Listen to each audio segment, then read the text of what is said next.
If you can't do the little things right, you'll never be able to do the big things right.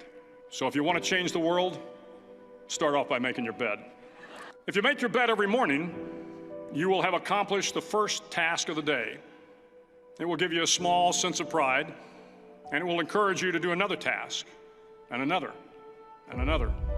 And by the end of the day, that one task completed will have turned into many tasks completed. Making your bed will also reinforce the fact that the little things in life matter.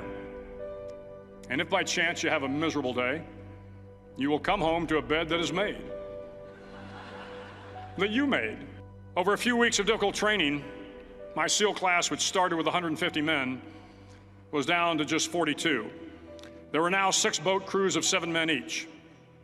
I was in the boat with the tall guys, but the best boat crew we had was made up of the little guys, the Munchkin crew, we called them. No one was over 5'5". The Munchkin boat crew had 1 American Indian, 1 African American, 1 Polish American, 1 Greek American, 1 Italian American, and 2 tough kids from the Midwest. They out-paddled, outran, and outswam all the other boat crews. The big men in the other boat crews would always make good-natured fun of the tiny little flippers the Munchkins put on their tiny little feet prior to every swim. But somehow these little guys from every corner of the nation and the world always had the last laugh, swimming faster than everyone and reaching the shore long before the rest of us. SEAL training was a great equalizer. Nothing mattered but your will to succeed, not your color, not your ethnic background, not your education, not your social status. If you want to change the world, measure a person by the size of their heart, not by the size of their flippers. To pass SEAL training, there are a series of long swims that must be completed. One is the night swim. Before the swim, the instructors joyfully brief the students on all the species of sharks that inhabit the waters off San Clemente. There are a lot of sharks in the world. If you hope to complete the swim, you will have to deal with them. So if you want to change the world, don't back down from the sharks. The 9th week of training is referred to as Hell Week. It is 6 days of no sleep, constant physical and mental harassment, and 1 special day at the mud flats. It is on Wednesday of Hell Week that you paddle down to the mud flats and spend the next 15 hours trying to survive the freezing cold, the howling wind, and the incessant pressure to quit from the instructors. As the sun began to set that Wednesday evening, my training class, having committed some egregious infraction of the rules, was ordered into the mud. The mud consumed each man till there was nothing visible but our heads. The instructors told us we could leave the mud if only 5 men would quit. Only 5 men, just 5 men, and we could get out of the oppressive cold.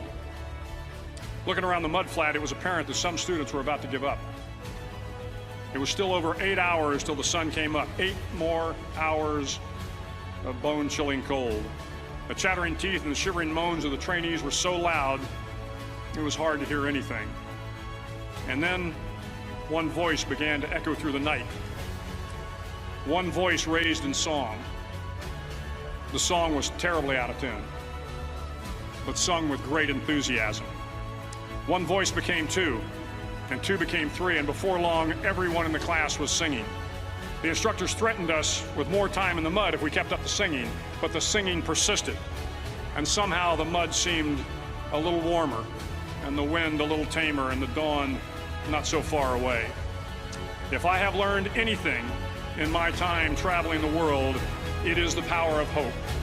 The power of one person, a Washington, a Lincoln, King, Mandela, and even a young girl from Pakistan, Malala. One person can change the world by giving people hope. So if you want to change the world, start singing when you're up to your neck in mud. Start each day with a task completed. Find someone to help you through life. Respect everyone. Know that life is not fair and that you will fail often. But if you take some risks, step up when the times are the toughest, face down the bullies, lift up the downtrodden, and never, ever give up. If you do these things, the next generation and the generations that follow will live in a world far better than the one we have today. And what started here will indeed have changed the world for the better.